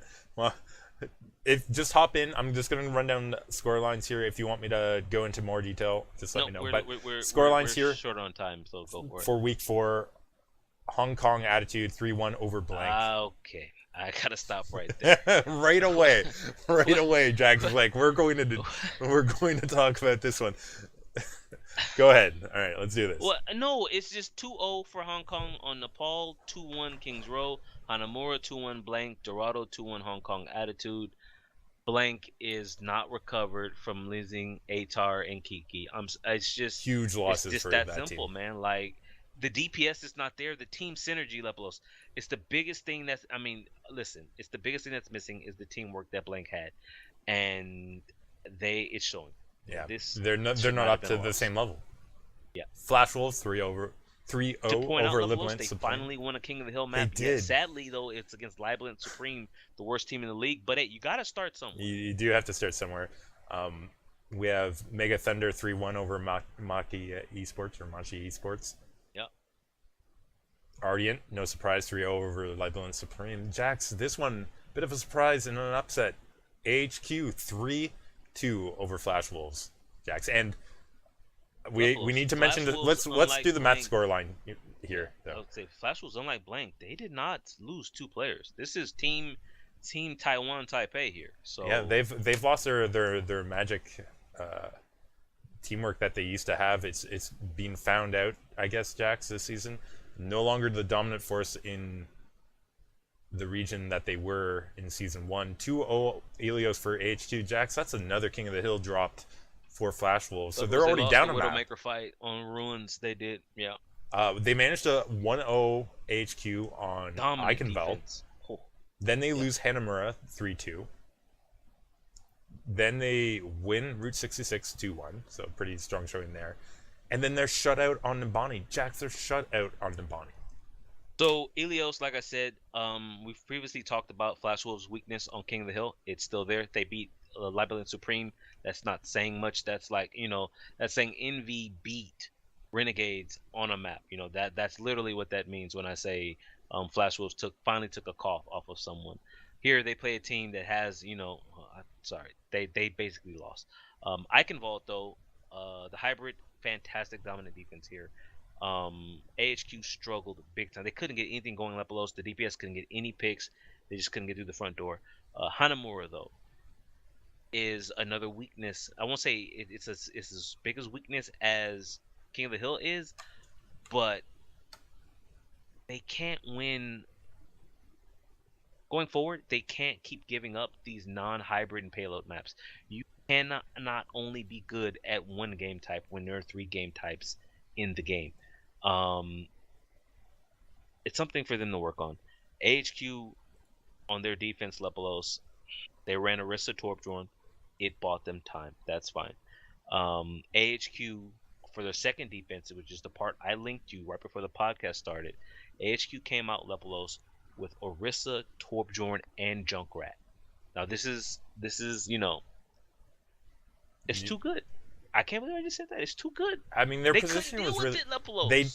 Flash Wolves didn't know what to do with it, to be honest, and their position was different than how I've seen most teams set up with Torbjorn on Nimbani, and actually really liked this setup because what it did differently was it put the Torbjorn turret with the Orisa shield on when you're from the attacker's perspective, it's on the upper level on the short left side. So to get up there, you either have to be able to jump up there or you have to run through stairs that can shoot you the whole time you're running up the stairs. And the other problem, though, Lepelos, was the crossfire. Because the Torbjorn turret, when you're attacking Hanamura, the Torbjorn turret was on the left. You had Junkrat bombs on the right. They got the Junkrat. Okay? But it's fine. But you died. So I go back to Nimbani and I talk about how Lunatic High made it work. They made it work because they had attacks coming from everywhere, and Kongtu Pantera literally couldn't get through all 3 of them fast enough. Yeah. So that's why the turret worked. Here, the turret was on left with an Orisa shield. You say to yourself, that's going to take time to get to. The Junkrat is over on the other side, kind of by himself. So they dove him. From there, Lepolos, this is on the second attack, by the way, we should point Yeah. out. And from there, the stagger started. And Flash Wolves, including Bacon Jack Lepolos, he ends up late day. They're he's just trying out of to be sorts. sneaky. Yeah, they didn't know where to go. Yeah, he was way in the He died too back late. line of HQ. But I mean, huge win for them. HQ. I mean, we'll talk about the overall standings, but I will say, even though they're going to show up, that they're sitting right now tied for 4th. Lepolos. And Then you go to the 5th map of Numbani. Now, what did I say? I said that sorry, the 4th map was Route 66, which Flash Wolves won 2-1, because as I've said, they're better, at least against HQ, they're better on hybrid / payload, and they struggle on Koth and 2CP. yeah. So it's no surprise that they took Eichenwald and they took Route 66. Fortunately for Flash Wolves Lepos, the 5th map is again hybrid, so they go to Numbani. But what does hybrid mean? It shares some elements. You start out with Koth, and then you go to payload Lepolos. Here, they struggled with Koth. Flash Wolves full health. They ran Pharah Mercy, but guess what? Mercy dead. Mercy with revive, dead. Mercy comes back with revive, but the timing is all wrong. You don't get your Pharah. You get 3 others, but you don't have your damage because you died at an inopportune time. So they were full health. And by full health, I mean they didn't even get 1 tick. That's brutal. So then AHQ go on the attack. What are they good at, Leplos? They're good at Koth in comparison to Flash Wolves. They take it in about 30 seconds. I said to you, maybe it was in a pregame show or maybe it was on Steam, I don't remember. I said, what does Flash Wolves do when Bacon Jack cannot carry?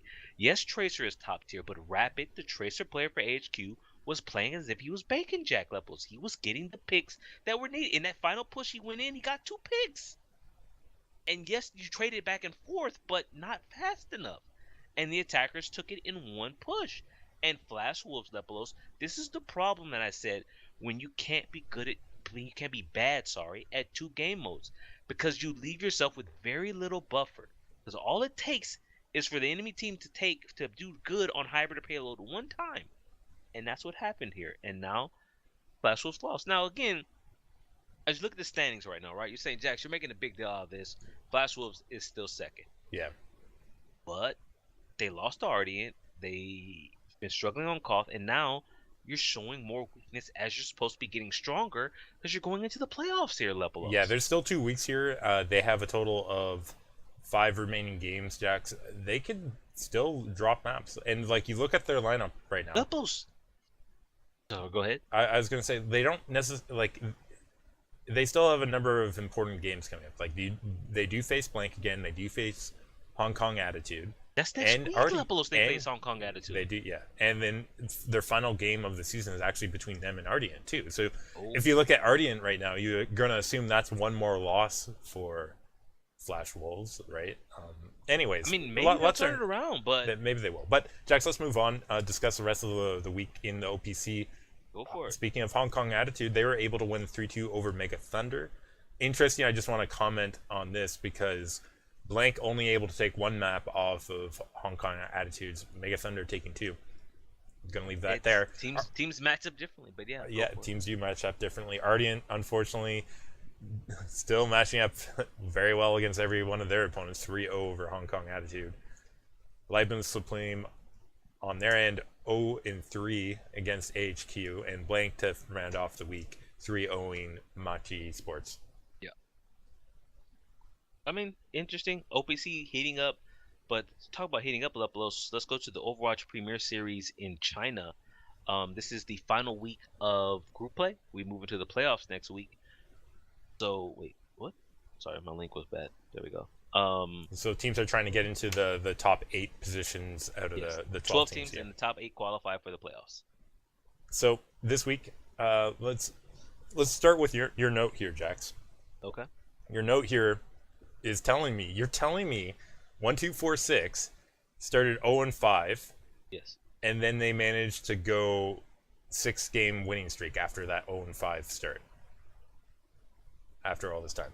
That's incredible inconsistency, Jax. Like, I don't know what to say. Well, okay, so when 1246, for those who don't remember, they are the season 1 or the spring champions of the Premier Series. They went hot in that they qualified for the playoffs, and then they went hot. They made a run in the playoffs, and they eventually took it in a fantastic 7-game series against oh my goodness, LGD.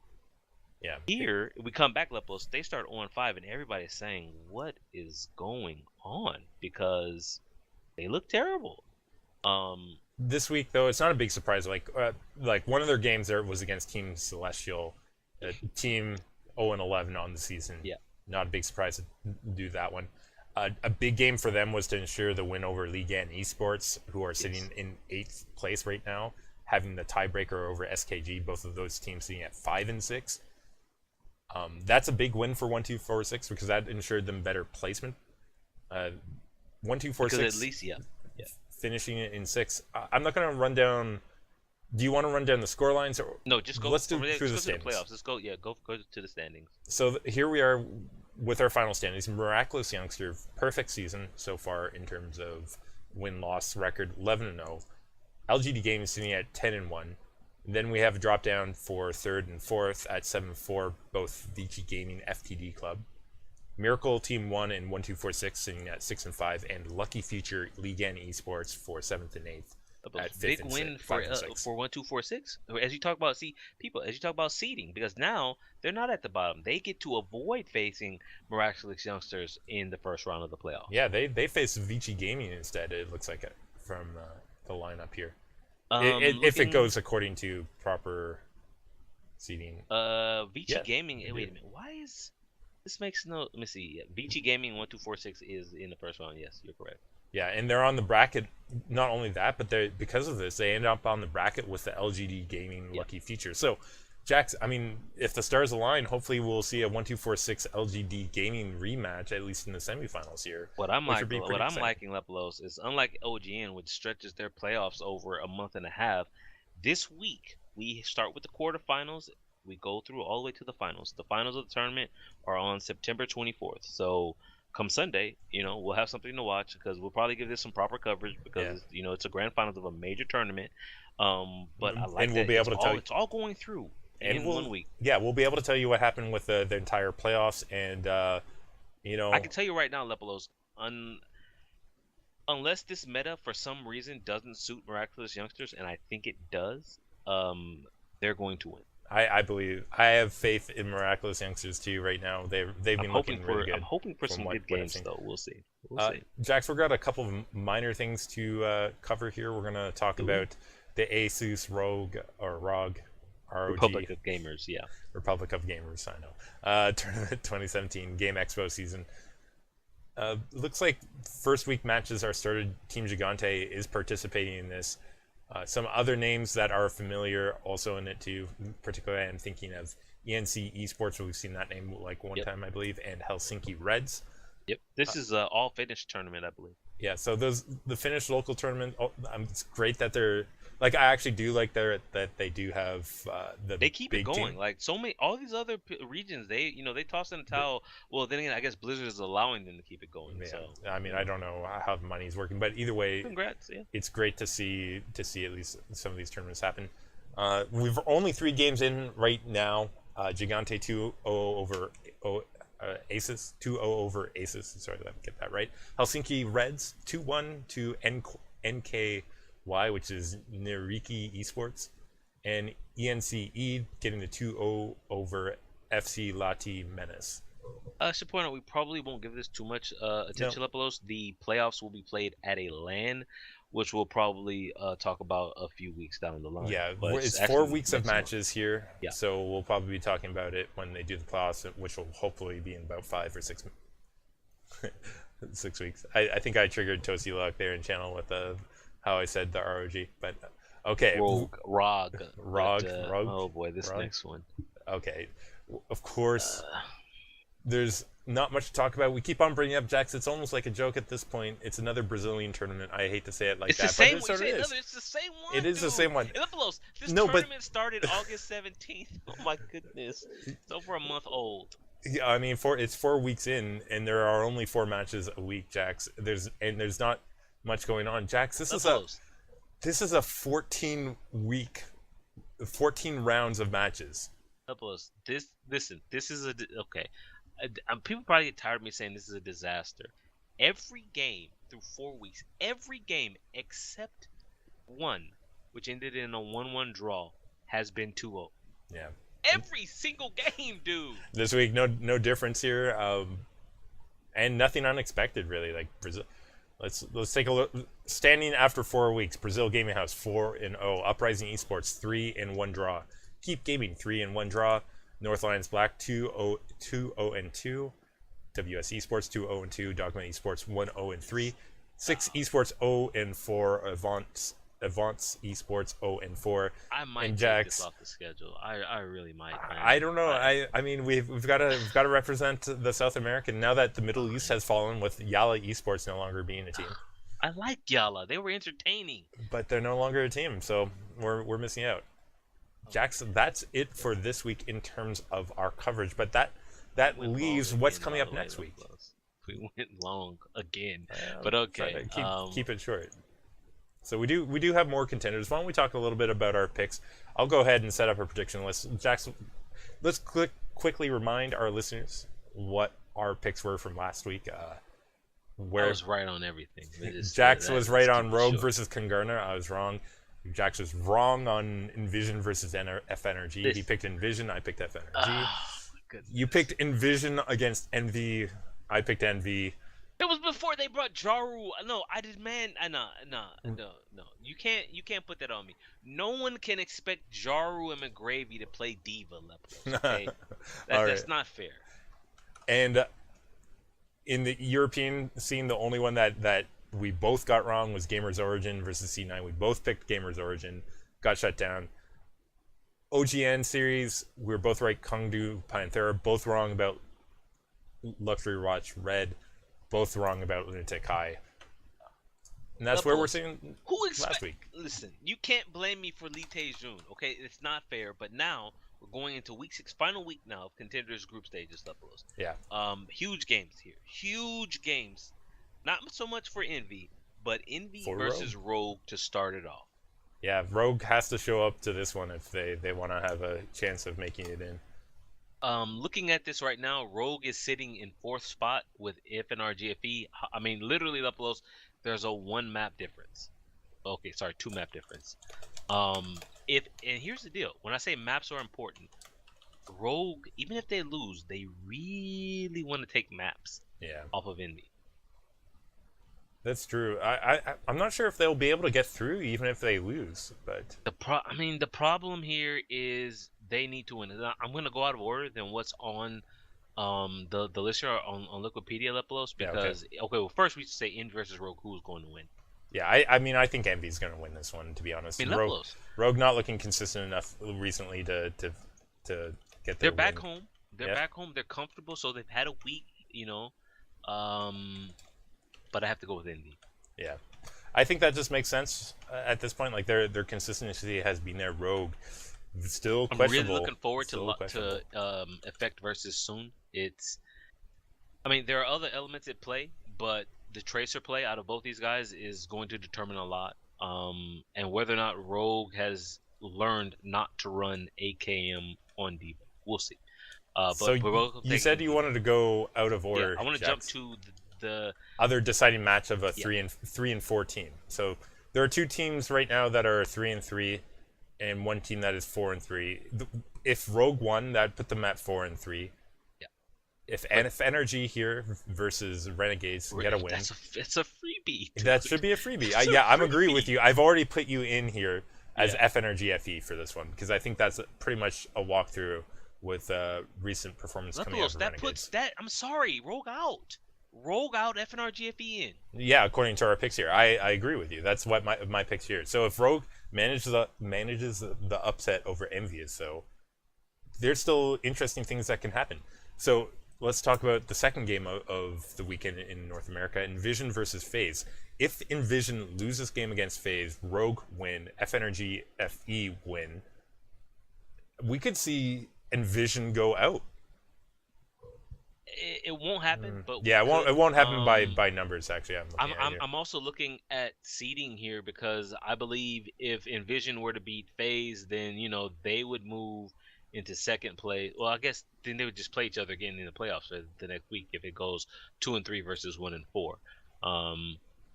But I think they're going to end up at 2 and 3 anyways. Looking at this, right? Because if they end up winning over FaZe, I don't know how the tiebreakers. If it's based on like net map, then I think FaZe will still have the tiebreaker. The problem for Rogue here, Lepelos, even if Envision lose, right, and Rogue win, Envision beat Rogue, and so might come down if it's not head to head. Then if you take a look at the maps and Envision's maps line, Lepelos, vastly superior to Rogue. Like Rogue cannot catch them on maps. Yeah. Well, okay, maybe. Yeah. We'll see how it pans out. But let's go ahead and make our predictions then for FaZe and Envision here.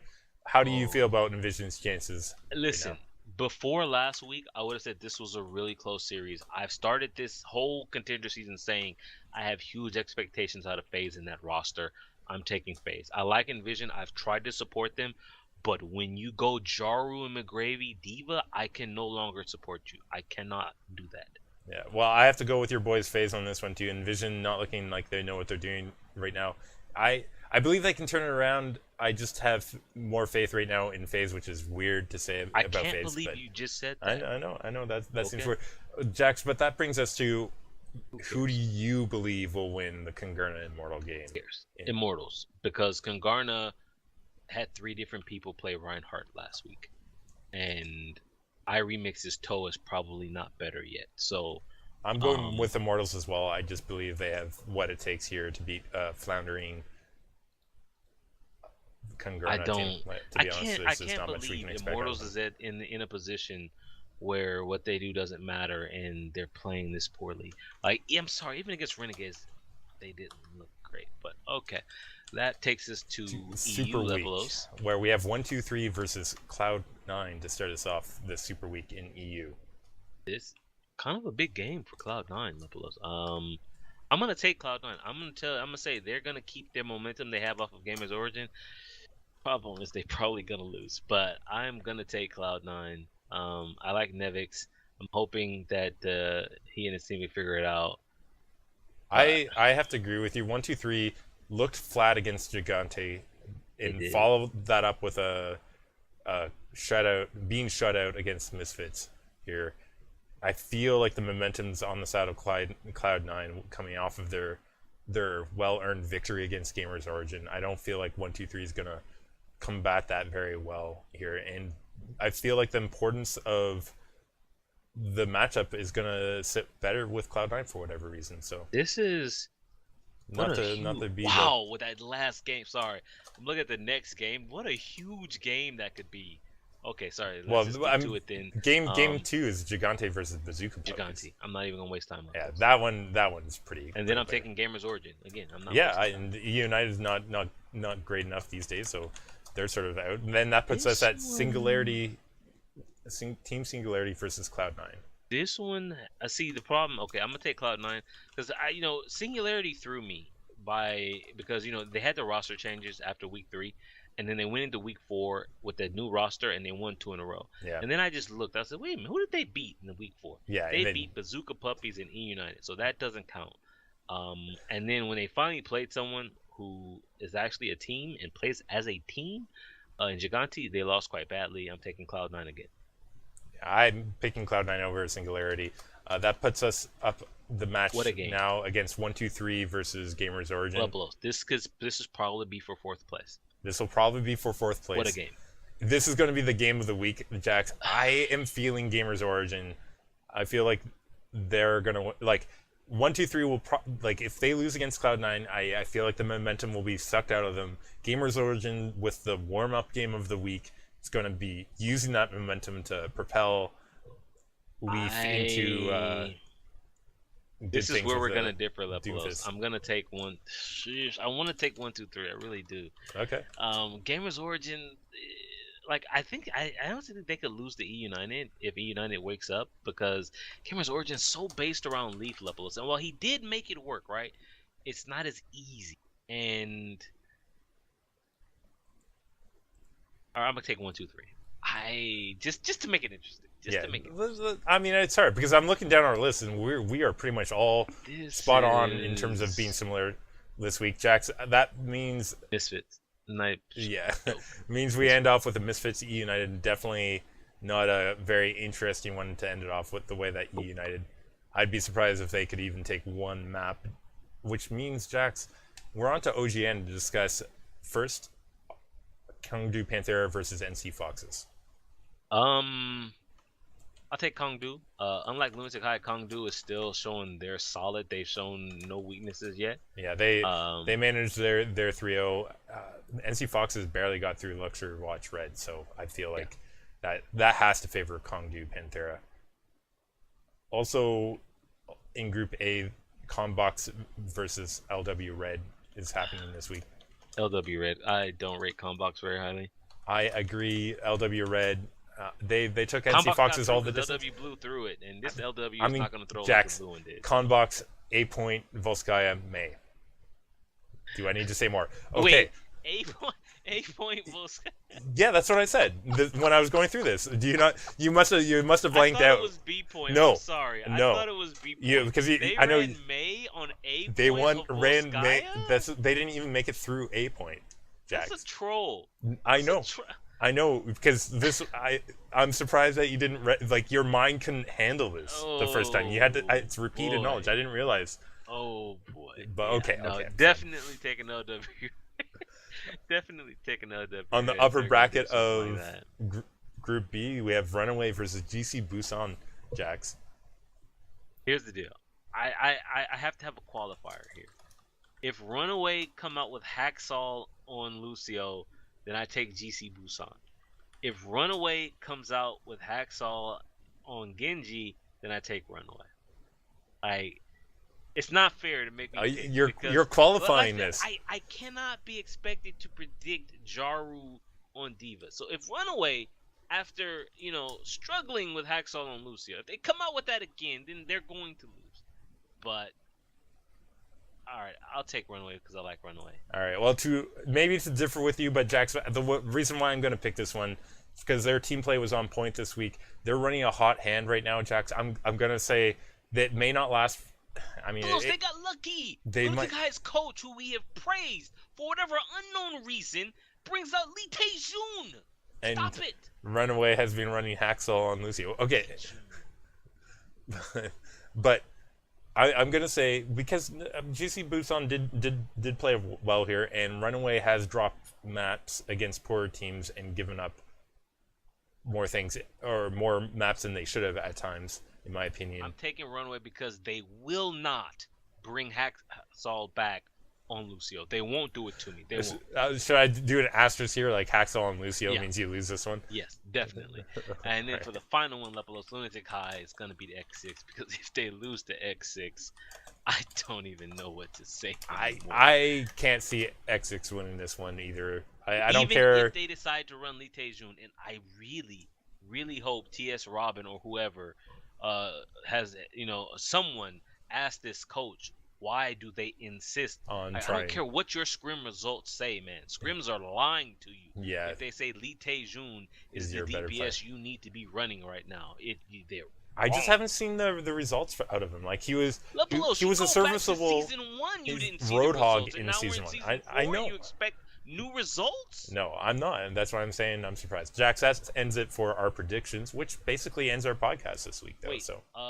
We said we got through Miraculous Youngsters. Okay, yeah. We in terms of I'm not putting this down, but in terms of the Overwatch Premier Series in China, we did pick Miraculous Youngsters for that one. Again, but that's like going all the way, right? So. 1-2-4-6 on that run like they did last season, man. Yeah, but this is like a hard to pick because we're talking about multiple levels of playoffs, so it's a bit different. Yeah. But Miraculous Youngsters is looking really good. We'll keep our eye on that one. Pick probably just the final game to cover in a little bit more detail, but definitely interesting stuff coming out of China, and we'll be back at you guys next week with the results from that. Lepelos, look how long it went late. Don't forget though, like 20 minutes was me like messing up the intro. If you guys didn't catch this, live. You got to make fun of me a Oh. little bit on Twitch here.